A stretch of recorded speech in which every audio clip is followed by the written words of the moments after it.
Janice. So just to introduce myself, my name is Aysel. I'm the graduate career coach at Kingston University. My connection with Kingston started back in 2018 when I did my bachelor's in business management. Later on, not much later actually, 2022, I did my master's in human resources. And while I was studying, I was also working for the careers team. So hence my career is to work with students because I've just enjoyed those interactions. I enjoy personal and professional development and supporting others in their success stories. So as you can pick from my accent, English is not my first language and I'm first in my family in higher education. So from personal experience, I understand the imposter syndrome and I'm just feel privileged to be here with Edwina and Emmillio and just have a conversation. So if we can start with introducing. Maybe if we can start with Edwina and then move on to Emmillio. Hello. Now, by introduction, do you want me to just say my name and what I do, or do you want me to say something about why I do what I do? I would love to hear all of it if possible. So who you are, what you do, and why do you do what you do.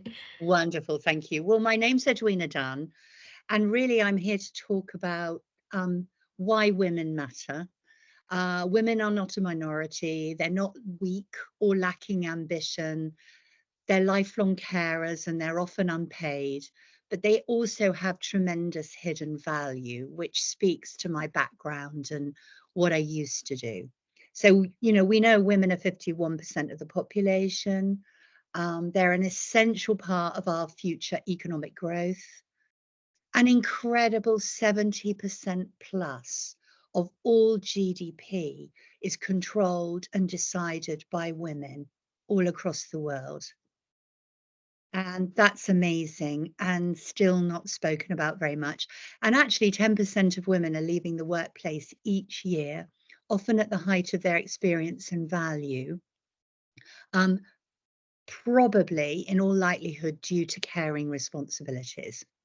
So, what I'm interested in is understanding that and seeing if we can give women the clarity, the confidence, the backing, and the support to keep women at work, thriving, and contributing. So, my work is I'm a global charity. It's called the Female Lead. It was founded by women for women. And we've collected the voices and experiences of over 8 million women. So we have 8.5 million followers today. And it means we can learn what the challenges are that women face, what they talk about, what they care about at every age and every stage. Prior to that, I was a female business leader. I spent 30 years doing that. I'm a technologist and data scientist, and I built a multi-billion-dollar business. And we started by pioneering Tesco Club Card.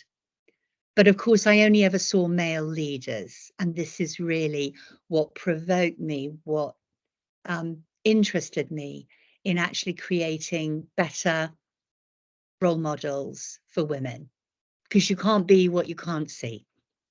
I will pause there. I hope that was a useful introduction. Amazing. That's amazing. We'll pick up a little bit more on some of the things you said, but now if we can go to Emmillio and if you can introduce yourself and amazing, what do you do? Hello, everyone. Thank you as well, Aysel, and thank you for the Kingston University team for bringing me here. So my name is Emmillio. My first official name is Odidu Inyang, but I go by Emmillio as a coach, and I'll tell you a little bit why as to my personal journey, how I got to that point. So I, in short, help people discover and align their lifestyle to their definition of success. So as we're talking throughout this whole conversation, guys, I want to throw you guys a question and put your number to answer the question, which is on a scale of 0 to 10, how successful do you feel you currently are? But take your time with answering that question and feel free to put it in the chat. So the way I help people discover and aligning their definition, like their lifestyle to their definition of success, is through one-to-one coaching, through public speaking, and also through my book, which I'll talk about a little later. and also through project management. So one of the things that I've noticed in my work is the imposter syndrome can kick in when your desires may be distant from where you see yourself to be, or other people's projected opinions of you, which of course I can go deeper into. So in terms of how I got to this point, I had a massive passion for music from 13 years old. I actually started mentoring from 13, so I've been mentoring for 20 plus years now. And I wanted to be a big music producer, audio engineer, and a writer as well. So in terms of highlights, I've worked with Asher D, who as was known back then, but you may know him now as Ashley Waters, who's a big actor who's most featured or most knownly featured in Top Boy, but quite a few other shows and films across the years. And I've done many different things during my time. So just like Aysel, I studied business management in Kingston University. So if you also studied business management, please put BM in the chat as well. And by the way, I'm noticing the numbers as well in terms of people's numbers, like definition of success in terms of where they are. So thank you for doing that. So studied the first campus was actually Kingston College, and I did some seminars in Penryn Road, and then the third year I was in Kingston Hill. So by that point, I feel like I got to see all of the different campuses. And during this time, I actually wrote and directed 2 films that was screened in the East End Film Festival. And while I was doing that on my different journey, people kept telling me that I should be a life coach and motivational speaker just by me being who I am. And I just dismissed it. And I always wanted to write a book as well. So I thought, no, I'm not qualified to write this book because I haven't done enough. I'm not a millionaire, not super successful. And as we know, as former university students, it's almost implied that we need to have studied many academic professors before we dare come up with our own opinion, because it has to be based on credentials, has to be based on research. So as I'm then doing that, I'm still continuing the mentoring and doing music, and I'm doing other things. So I raised over £25,000 for different charities, from British Heart Foundation to Cancer Research UK, as well as Macmillan Cancer Support. And it wasn't anything fascinating in terms of how I did it. It was just by knocking on people's doors and securing long-term donations. So as I'm then doing these different things, all I'm doing is bringing myself into the room. And people kept telling me, you should be a life coach, you should be a motivational speaker. And during the pandemic, actually just before the pandemic, I asked myself with my books, and my book's called Why Aren't You Successful Yet? And how I came up with the name was based on, okay, if you had no choice but to write a book today, without any credentials, with only just what you know, without having to learn anything new, what would you call it? And the book originally was called Why Aren't I Successful Yet? Where I wanted to really look into what I felt was holding me back. And from the pandemic came a beautiful crescendo of me really looking into what I wanted out of life and why I wasn't exactly where I wanted, to then really tap into what other people were sharing with me, which is, you would be amazing at life coaching. So I started life coaching and things was beautiful. So not only do I coach individuals, from those in C-suite and business owners and entrepreneurs, I coach career professionals, and I also coach organizations in terms of structure, self-esteem, self-confidence, and also personal and professional development. And organizations I've worked with include And Digital, Go Henry, as well as the Music Publishers Association, otherwise known as MPA. And I've done some great work with the London Borough of Tower Hamlets, primarily through the youth service. Amazing. Thank you so much, both, for the introductions. So I didn't actually know, but I'm also an author, and I know Edwina has published books as well. So something else to kind of have between us. So first start with a little bit of kind of theory, what's imposter syndrome, how does it hold us back? And then after that, we'll jump into the discussion that everybody is looking forward to. So in terms of imposter syndrome, it's psychological phenomenon. So individual experience doubt in their skills, their abilities, talents, and accomplishments, despite the evidence of their competencies and their successes. So often this is shown and manifested as a persistent feeling of inadequacy, self-doubt, and fear of being exposed as an imposter or fraud. So these feelings often arise when there's new opportunities, so new challenges, when we receive praise or recognition, or often when we compare ourselves to others. So some root causes and beliefs that can lead into imposter syndrome can be perfectionism. So when we are setting unrealistic expectations of ourselves and when we are overcritical of our own performance. It could be also our attribution style. So when we attribute our success to external factors, so that could be just, maybe it was just the right time, but it wasn't because I did well, or maybe this was just luck and so on. So we don't see our own abilities and efforts in that. Also, sometimes can be because of fear of failure. So believing that if we make mistakes, we are not living up to certain expectations, we can lose respect, or we can experience rejection. So these are just some of the causes that I would like to mention. Also, imposter syndrome, it's important to know that it can hold us back. And I'll mention just a couple of ways, and then we'll pick up in our discussion on that. So like I mentioned, these feelings usually arise with new challenges. So therefore, people who experience imposter syndrome can often stay away from new challenges or promotions, or they can feel like a self-doubt, or again, like I mentioned before, just a fear of being exposed. So they might not apply for promotions and get involved into new projects due to that. Also, undervaluing our achievements. So we might struggle and internalize and not take pride in our accomplishments. Also, sometimes to compensate for those perceived inadequacy, we might work excessively hard. This is, I take as a personal one. So we just try to work harder, but what does that do to us? Within time, it can lead to burnout and also decrease in our productivity. Also, something that can be experienced, it's a lack of self-advocacy.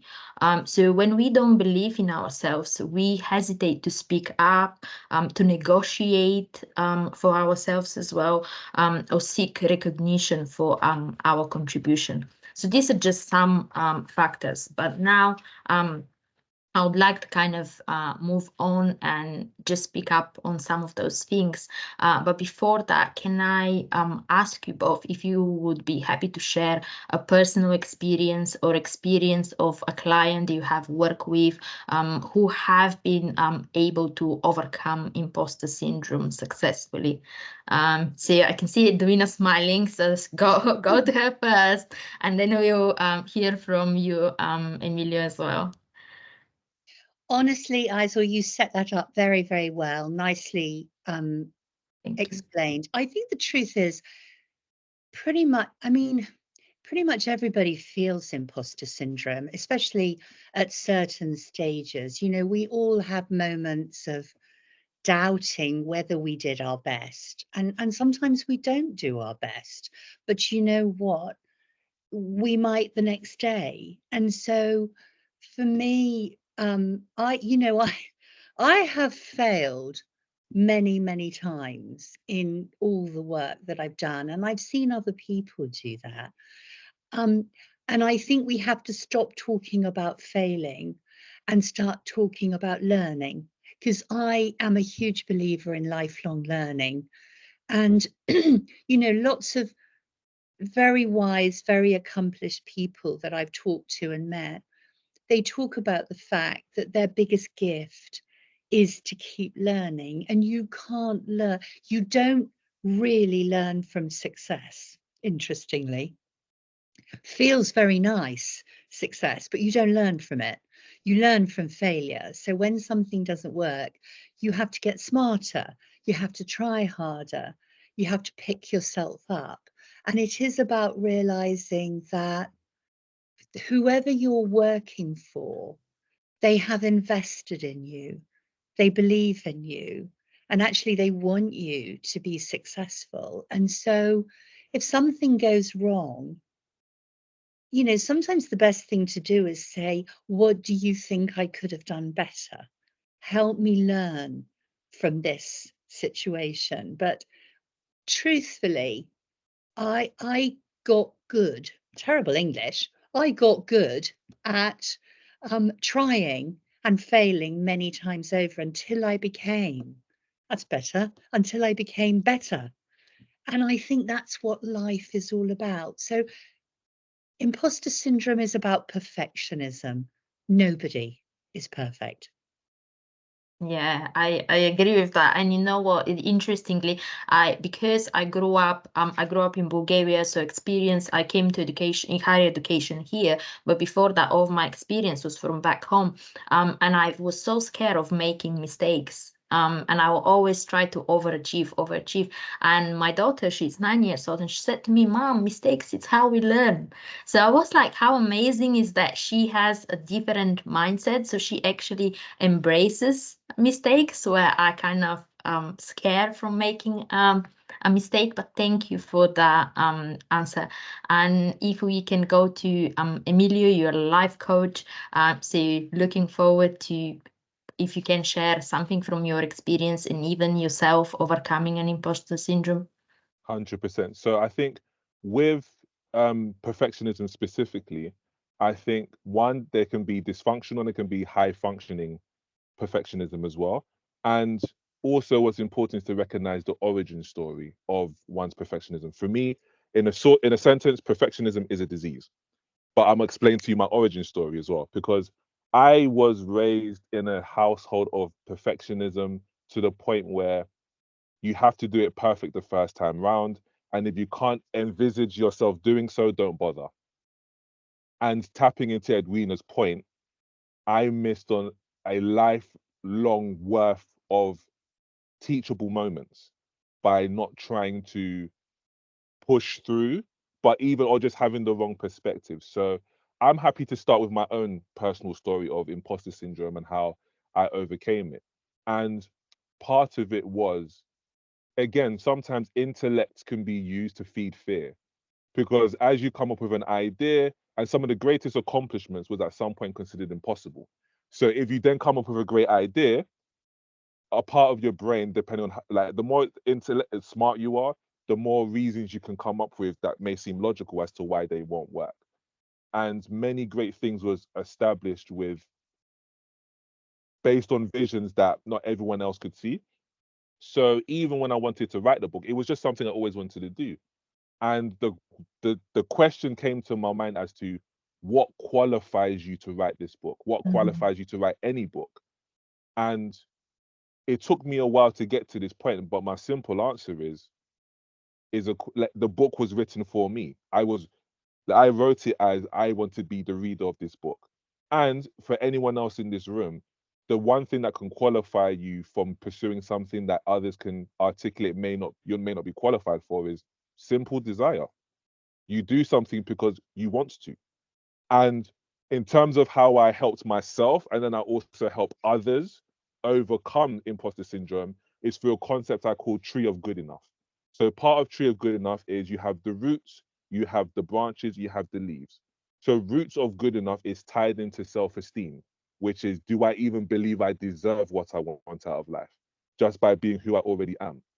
Self-confidence, and by the way, I'm not using linear definitions. This is me posing, like with many books, right? When they say, oh, Simon and Jeffrey suggested that like self-esteem is this, but Williamson and Jacobson suggest that it's this. So follow me here as I'm giving you my own interpretations of these concepts. So self-esteem for me is whether your sense of whether you believe you deserve what you want out of life. Self-confidence is down to, do I actually have the personal characteristics that are required for the direction I want?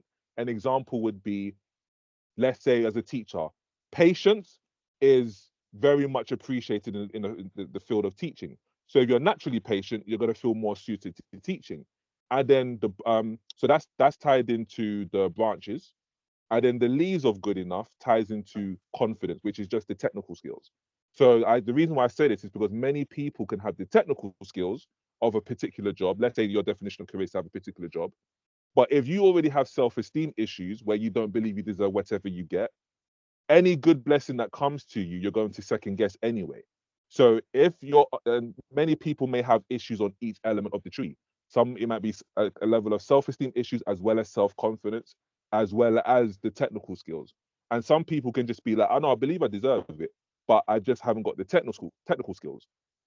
The technical skills can be dealt with just through training, studying, having mentors. The self-esteem and the self-confidence part comes through the inner work. So when I often work with people, it's based on, all right, let's get to the bottom of what's the origin story that led you to feeling that you're not good enough or you don't deserve. And I'll tell you my story. Mine came from my mum primarily, but from my family. And the standard of perfection was my brother. He could do no wrong. He unfortunately passed away when I was 8. And he was 8 years older than me. And what helped me overcome that, funnily enough, I found out that with my brother, he was super, super intelligent. And then I just became more comfortable with, you know what? My brother is my brother, but he's not me. And funnily enough, I learned that the excellence that I saw within myself may have to come through me trying many times and then learning. So rather than seeing the time I wasn't successful as confirmation that I shouldn't have tried in the first place, it was like, oh, learning a little bit. Then you know what? Same with my book, for example. My book, as much as I love, is not all of what I wanted it to be. And it may not happen until the 8th edition of the book. By the way, the 2nd edition is coming out very soon. Complete sidebar. But just in terms of the story, so I've then used this concept to help other people. So I was working with someone, I won't mention their name, and they wanted to make the step up from working as a middle manager to getting into C-suite. And part of their journey was the technical skills was there. Some of the soft skills needed sharpening up, but a big part of it was the sense that they didn't feel they deserved it. And what can also happen to many people who've established a level of confidence, a level of success in different fields, but they come from a background where the success may not be so prevalent, is the feeling of survivor's guilt. So that can be another element where some people can feel, I got what I wanted, other people around me didn't. Do I really deserve it? So that could then feed back into elements of the imposter syndrome. And yes, the other side of it is, because I don't feel like I belong, I have to work even harder to keep proving to people I deserve to be here. I might have accomplished this, but I still don't feel like I'm good enough. So I have to achieve even more. So yes, that can also feed into a lot of overachievers as well. So there's two sides to the spectrum on that. Thank you so much. First of all, sorry for the loss of your brother.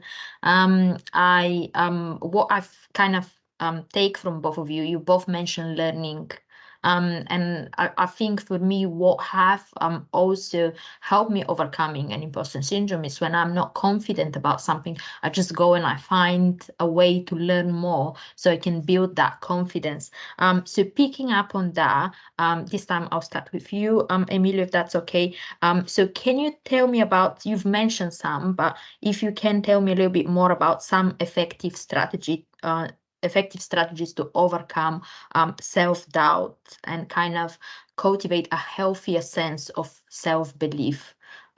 So I think because oftentimes it just comes from self-doubt. So how can we kind of speak to that inner critic in our head? So I would say, first and foremost, any strategy or any principle should be a way of life. So it's not about take this one technique or strategy and it will be solved. It should be making it a part of your life. And that's what I work with my clients to adopt, where it's a lifestyle. So when it comes to live, like one of the greatest ways to have your lifestyle fit what you want out of life is to adopt values. So one of the values that I cultivated to help me with perfectionism and with working through self-doubt is the simple principle of to win is to try. You win more, the more you try, the more you win. And it's just about collecting multiple wins in life. So rather than me worrying or basing my self-esteem on events I can't control, I based it on what I can control. I can control my ability to try and my ability to try again. And oftentimes as well, whenever you aren't successful, a lot of humans in life are graceful enough to give you feedback. So now you can try again with additional feedback. That feedback may not even be correct, but at least it gives you a chance to verify whether the feedback is correct or not. And most of us, we may be given advice that we may not believe is true. Even when I started charity fundraising, there was doing training, and I just thought, this is not going to work. But let me try it anyway. Come to find out it did work. And I got a sign up the very first day, which they say was very difficult. And back then I was even annoyed I didn't get 7, because I was trying to get 7 that day, not realizing that the most advanced fundraisers may not get 7 in one day.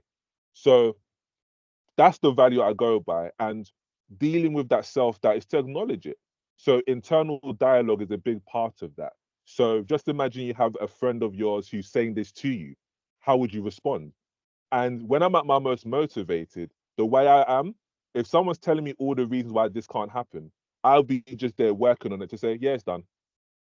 I may be a little bit on the spectrum. I can be so into hyper focused. If you told me I can't get 10 people to, I don't know, agree to donate some money, I'll literally just go around. The next time you hear from me, say, yeah, I got 10 people donated. I won't even have the conversation for me to convince you why you should believe otherwise. I'll just go and not necessarily prove others wrong, but just prove me right. And it can just be as simple as I just want to try anyway. So a lot of emotions, my perspective, are a lot of suppressed thoughts. So for those who have just the emotion, I work with people to unpack, okay, what's the thoughts behind these emotions? Are there any particular trigger points? And we address it that way. So it's more nuanced approach for everyone, because everyone has a different disposition when it comes to that. But my first answer is the value to win is to try. I take more happiness from every time I try. Win and try. Amazing, amazing. So very similar with me as well. So like I mentioned in the beginning, one of the ways that imposter syndrome can kind of hold us back, it's not taking the opportunities. So my personal way of kind of overcoming, it's if an opportunity comes, I should say yes. Even if I'm nervous, even if I don't feel like I can do it, I just prove it to myself, just like you say. So I think that it's quite important if you're trying to overcome. And it doesn't mean that you overcome it at first time, but you keep trying, keep learning. So thank you so much. So Edwina, do you have any strategies that work well for you to kind of keep down the inner critic in your head or in clients? Well, I think a lot of what you've both said is really valuable and really good advice. I mean, the times that I've grown the most and stopped worrying about when I can, if I can, is when I'm so nervous and so scared that I just give it 150%. So hard work, stretching yourself, scaring yourself a bit is actually the time that you grow the most, and you surprise yourself that you've been able to do it. So I really believe in doing that. It's really uncomfortable at the time and it takes a lot of courage, but you do grow a lot. And I do think you have to follow. I think there's a sense of authenticity that we need to speak about, because following your passions, following what you really believe in and want to do, is probably one of the best ways to get in touch with who you are and what you're capable of.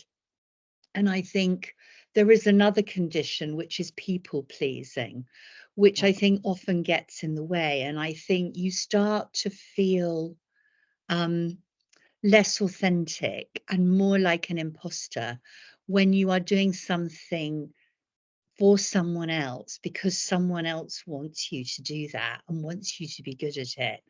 And I saw in the chat a lady talking about that, and it is very, very common.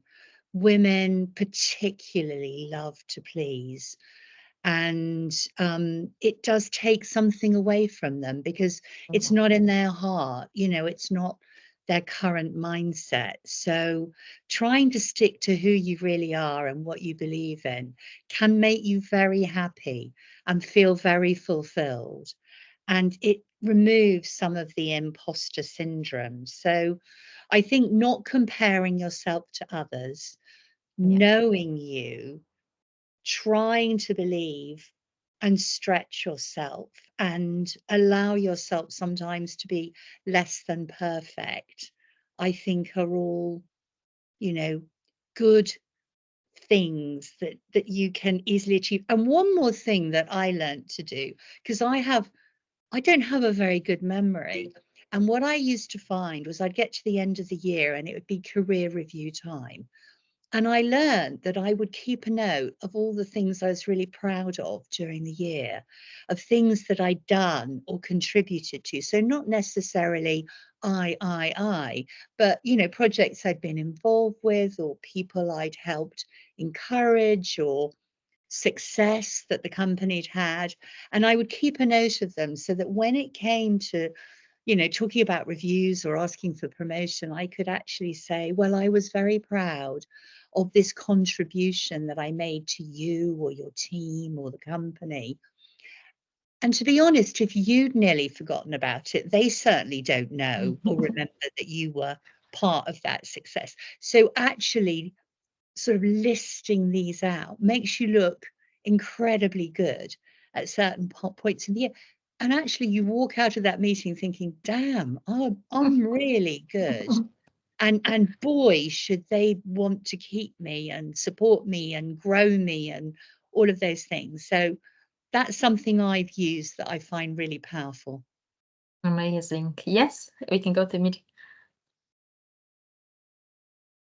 I think you're muted, sorry. Yeah, I just realized. Yeah. Thank you. So what helped me, and I love what you mentioned, Edwina, as well, in terms of keeping record of the things that you've done that you're proud of.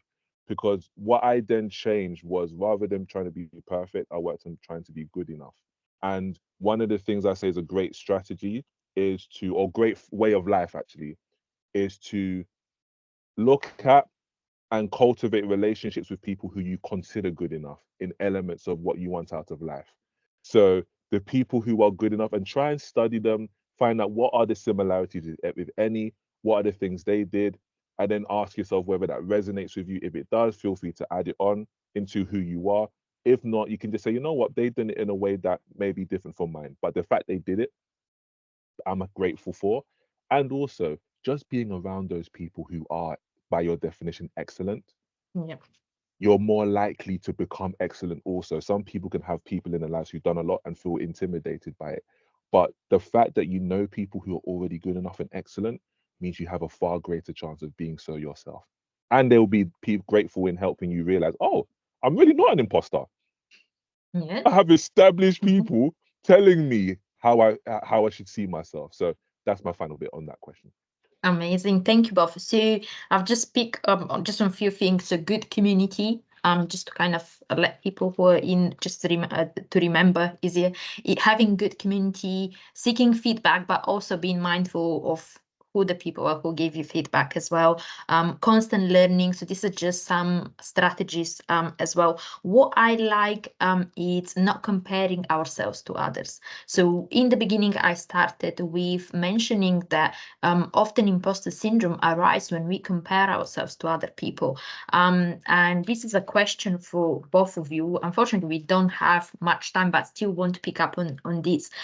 So how do we manage not to compare ourselves to others when we are bombarded with social media? So being on LinkedIn, you constantly see people, you know, that person's getting promoted, another person's involved in this, and then you look at your own self and you wonder, am I good enough? Am I where I'm supposed to be in my career or in my life? Or even for younger people as well, looking on Instagram and other social medias and comparing themselves. So what would be your advice? How do we try to avoid comparing ourselves in this day and age? Anyone can start. Yeah. Okay, so I think number one is no one can be great at everything. So you have to start out with what are the things, sort of what you were just talking about, you know, what are the the role models? What are the people, who are the people that you admire? And what are the qualities that you admire? And therefore, what are the things that are most important to you? Conversely, that means you can't judge yourself on all the other things as well and say, but I'm not great at them, because that's impossible. So I think so long as you identify, here's where I'm going to invest my time and my energy, and be really realistic and say, you know, I'm not this and I'm not that, you can start to feel that you're dealing with real values and real life, and not living in this world where you create this completely impossible I mean, I'd like to look like Claudia Schiffer, but I don't, you know, and it's like, and I was never going to look like Claudia Schiffer, but you know, at the end of the day, we know that millions of people go on social media and go, I don't look like her, and you know, I'm not sporty like that, and I'm not the best academic. And so social media sucks us into this world of, you know, look at all these amazing people who have all these great qualities. You have to be realistic. Life's hard enough, especially, forgive me for saying this, I mispronounce your name, Odudu. Is that right? Odudu. Thank you. You know, life's hard enough. Women, you know, they're lifelong carers. They look after children, they look after elderly relatives, parents. They do most of the low paid or unpaid work. Life's hard enough. If you measure yourself then against all the ways you could be wonderful and great, you're going to, as you say, burn yourself out or exhaust yourself. So pick the ones that really matter and celebrate when you achieve them. Because the one thing I think we're also very bad at is saying, flipping well done to me, I did that. And being kind to yourself and saying, I didn't think I could do that, but I have. I did it. And I'm proud of myself. Amazing. Yeah, my answer would be the first element would be learn to be happy for other people, genuinely happy for other people, and know your definition of success and happiness. Because what I pose that there's 5 elements of your life that if you make time for equally, you will feel real fulfillment. I'll go them through very quickly: health, wealth, relationships, happiness, and personal growth. So by that same context, you can decide.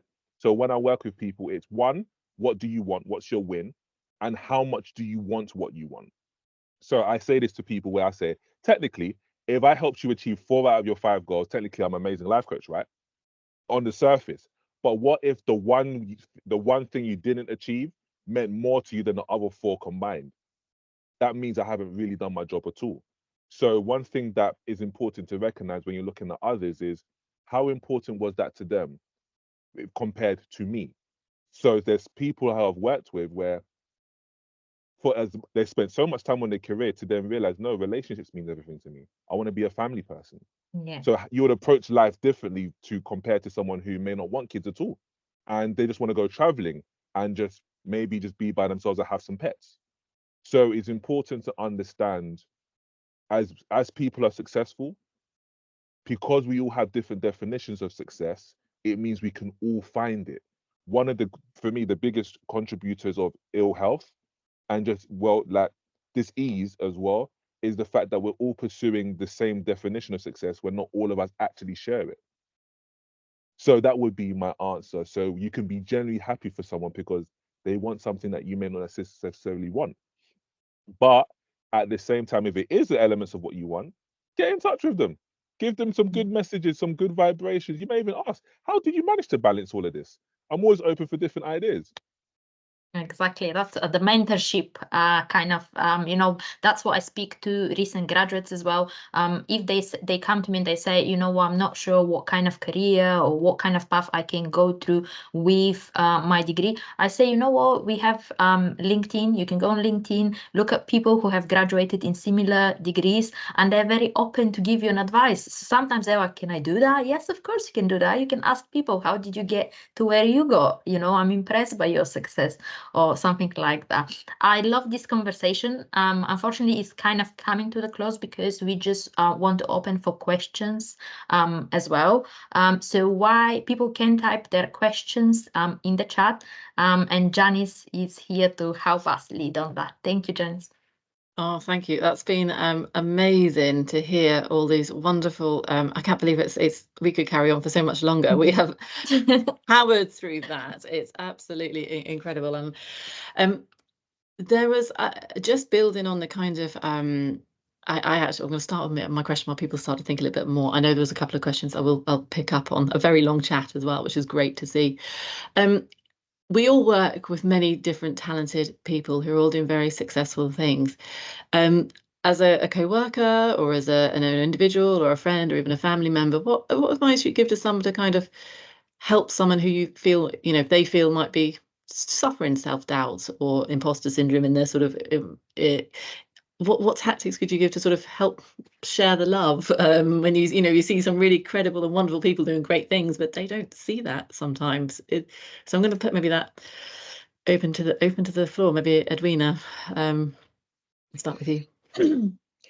Yeah, I mean, Ajuju talked about the elements that matter in life, and actually, I'm a data scientist by background, so I use ways of exploring what emotional drivers we all have. So I use cognitive diversity. I know it sounds really complicated, but basically what it means, what gets us out of bed in the morning, what excites us, and how do we balance life and work. And so actually we use, they're very similar to what you talked about. We use self, relationships, health, work, money, and society, and we measure how someone feels about those. So the thing I would say is there's a little survey you can do on the Female Leads website, and it's called Fulfillment Finder. And basically, for me, fulfillment is about long-lasting happiness, because happiness can be very transitory. You can have a good day followed by a bad day. But what I believe most sincerely is that everybody has strengths and qualities. And if you do this survey, which takes you about 7 minutes, you literally can find out what your 2 key drivers are. Those 2 key drivers are what makes you special. They're your special talents, your special skills.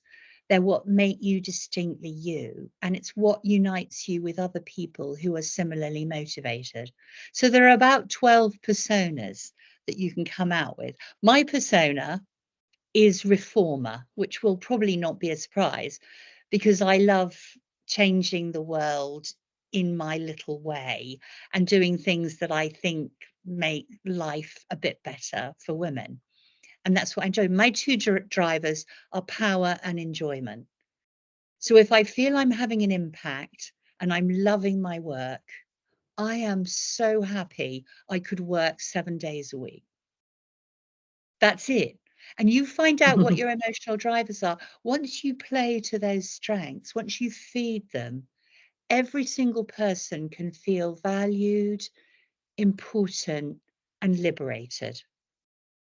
Amazing, thank you. Aysel, would you have like your graduate career coach? You're obviously trying to day in, day out, making people, overcome this. So, what do you do and say to them to sort of help them on that journey, like in the same way we could use for our friends and colleagues?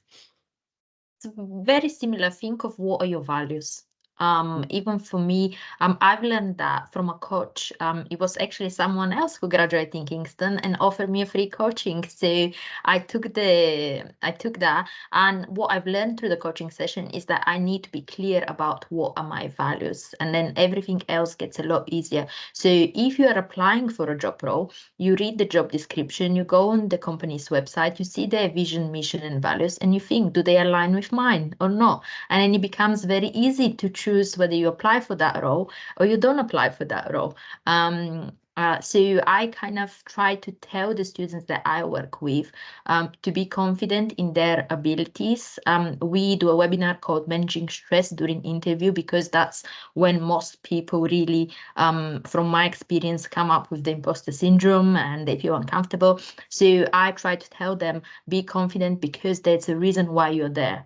And also knowing that the recruiters, they're hoping that the next person that walks in is the right person. So sometimes recent graduates, especially students, are scared from the people who are interviewing them, but I'm trying to help them understand that they actually more likely even looking forward to them be the right person than themselves. So just kind of trying to think about that you're there for a reason, that they have chosen you for a reason. And also I saw someone mention in the chat that, women usually go for 100% if they fill the job description, and men for 50. I don't have much statistics on that, but what I can say is that often I see recent graduates coming, and they are overly qualified, actually, if we look at it, but they still uncomfortable applying for the role. And I can't say that in coaching session, but to myself, I'm thinking, you're actually, you're overqualified. So I'm trying to think of different ways where they can build their confidence. But I think, it's about values and building confidence. Amazing. Emmillio, is there anything else to add? Yes, or 100%. plenty of questions flying in, so we have to. I think it goes back to the point of, you don't need to know all of the information to make a decision. You don't have to be excellent or perfect or good enough to even start or try. You may, because again, it goes back to the fact that when it comes to self-doubt, and one of the things I do with people as an exercise, this is part of Road or Roots of Good Enough, is write down all of the qualities, if any, that you already have, that you think will help you achieve the life you want. Regardless of how less of an issue you think it is or how insignificant. So you have people say, I am funny, actually. I'm really curious. So let's say those two qualities alone, those are two qualities that can help you achieve a lot in life. So even from there, just building on the other positive things about you, and then let's say there's other qualities you need to learn. How do you feel about learning that?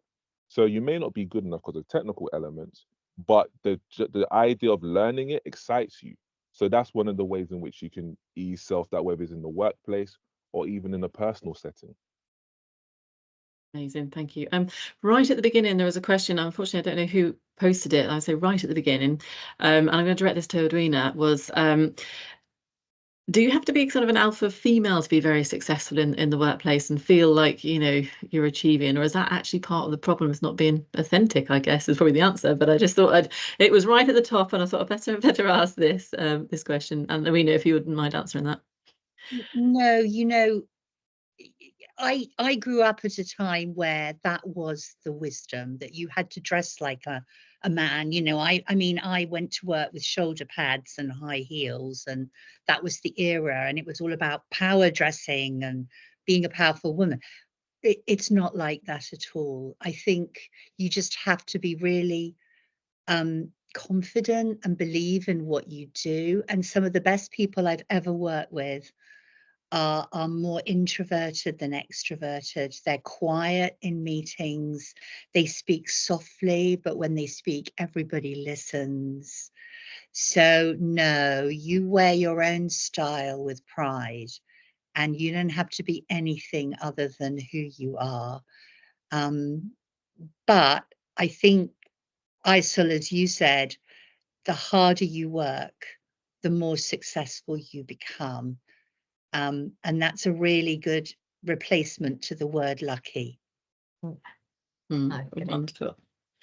There was another question around not not repeating the cycle, particularly for those of us, plenty of us in here would have children, and our own self-confidence and self-doubt. We sometimes worry that we're going to feed that in through. Forgive me, I haven't got the name of the person who answered that question. But it's a really great one. Like, how do we break that cycle and make sure that children grow up confident and happy, and maybe not as plagued by self-doubt that we would? So I don't know, Emmillio, did you want to? So I liked your analogy of the tree, and the sort of actually what a lot of that foundation and those roots are, early childhood development, isn't it? And building that self-confidence and those roots, and then the structure, and then the skills is kind of the school and the bits and all that afterwards, isn't it? But yeah, I don't know, what would your advice to sort of someone who's maybe worrying about that? Please, can you clarify the question for me? Oh, it was like, so if you had children, it's about worrying about how we kind of Yes, exactly. Yeah, I remember. Yeah, Beautiful don't comment. kind of repeat the cycle of it. I would say as well, because everything started from something. So how, let's say you're in an abusive relationship that might become physical. There might have been small signs that may have indicated that it could potentially lead to this. So one, it would be examining within yourself, what were the early signs, if any, that you noticed that led to you adopting or becoming part of the cycle? What are the things you may have noticed in your family, and noticing how you can correct that with your children. And I think one of the biggest things, and someone made a great question about, as a person of color, how do we navigate some of the things that happen and that exist that may have restricted us? And I want to break it down to a very primitive example. In school, let's say you was in a situation where you're hearing that there's a fight about to happen. You might have someone say, don't have this fight because of this, and this. And then there might be some people who might be intimidated by that. And there might be someone who says, I don't care. Same way, you might have someone who wants to become a professor, or they want to become an architect. And then you have the person who tells them all of the reasons why they shouldn't or they can't do it. And then that person may say, I don't care. So what I mean to say is this: anything that happens to you, anything that has happened to you, doesn't automatically mean you are condemned to a life that you don't want. For every person who feels that what has happened to them is the reason why they didn't succeed, there is other people in the world who would argue those same exact circumstances was the reason why they succeeded. So during the pandemic, for example, and just my study of human history, I understood there's people who become millionaires during recessions, Great Depressions, and moments of crisis. I need to be someone who wins. The question is, what is my win and how do I go about it? So the thing about life, sometimes we feel that we need a lot of things to go our way for it to work. And it's just about mastering what we can control rather than relying on what we can't control to go well for us. So you don't forget about my story. You can research and see a lot of different people's stories who have lived and succeeded through adversity. So understanding that, you know what, let's say as a person of color, I may not get the same access to opportunities. Maybe that just means I need to find more opportunities.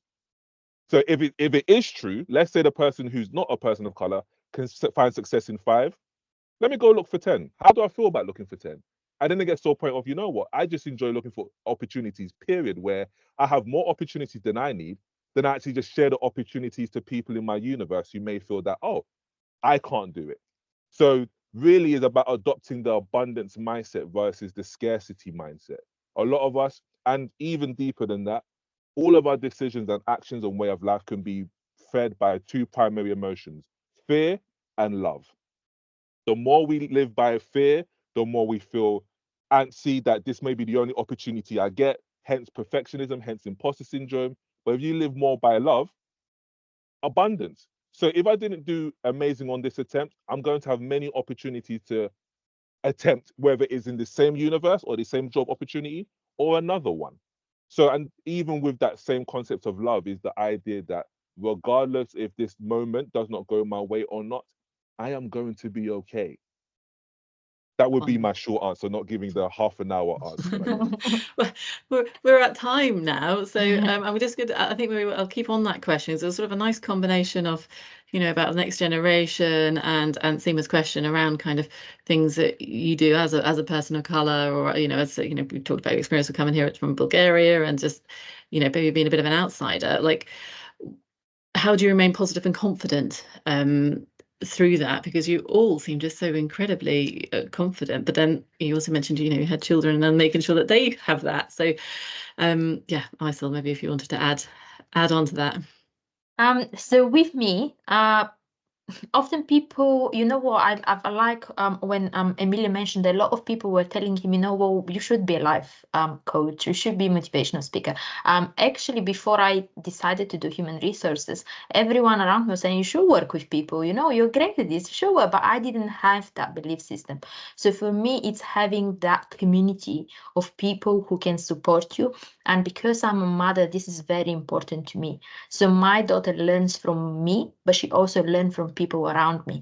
So I have a strong community in the face of my church, where the first time I heard you can do anything you want to do and you can be anything you want to be was from my pastor. And I was like, nobody ever told me this in my life. So now, and that was about a couple of years ago. So now I tell my daughter, you can be anything you want to be. You can achieve anything that you want to achieve. And this has become a thing in my head where if I've heard it before, it would have worked even better for me. But like Emmillio said, I'm not going to just sit down and think of the opportunities they didn't have. I have it now, and I can speak about that to my daughter. And like I said, she's the one that constantly is telling me, Mom, mistakes is just how we learn. Mistakes is just how we learn. And she's 9 years old going around me telling me this. So I think it's the community. She's very fortunate to have good school as well, good teachers who help kind of build that confidence. So just on the children thing, just be an example as much as you can. It's hard, but be an example and live what you preach as well. That's what I would say. And I'm going to very quickly wrap up. If each of you could maybe give one sentence top tip before we leave our lovely panel, if that's possible. Put you on the spot. I didn't prep this, but if there's something like you wanted people to go away and do, very quickly, and then we will call it a day. So maybe Edwina, is there something that, obviously fill in your survey? What a wonderful link, that would help. But anything else? I think believe in you, be proud of you. You're amazing. Everyone's amazing. And we all have something to bring. And it's exciting to see what that is. Lovely. My Emmillio. final point would be, what if you're already good enough? You probably are. If you want to have that conversation with me, feel free to request a conversation through my Calendly for you to figure out how you're already good enough. And for me, it's keep learning. I love learning. I believe that I'll always learn every day, learn something new. So just keep learning, be curious. And similarly, if you are a Kingston University graduate, with the last 2 years, you can book absolutely free appointment, one-to-one appointment, and then we can talk more about careers, imposter syndrome, or anything else related. Wonderful, thank you. I will also say keep in touch with Kingston Alumni Network, because we're all here. And as I say, if you haven't joined the LinkedIn group, Kingston Alumni, do that too. There's people out there in industries doing what you're doing, maybe the next stage ahead, who are there and who are going to be willing to help, who have trod in your shoes. So I just want to say a huge thank you to you, Emmillio, to you, Edwina, and to you, Aysel, for taking part in this. A huge thank you to the alumni team and their team behind the scenes, making this all happen and work. So yeah, thank you to everyone for joining as well. I know people have sort of dashing off, they've got places to be and go. So but yeah, thank you very much for all your input, all your advice, and for taking the time out. It's much appreciated by all of us. Thank you. My absolute pleasure. Bye everybody. Thank you. Bye-bye. Bye. Bye everyone.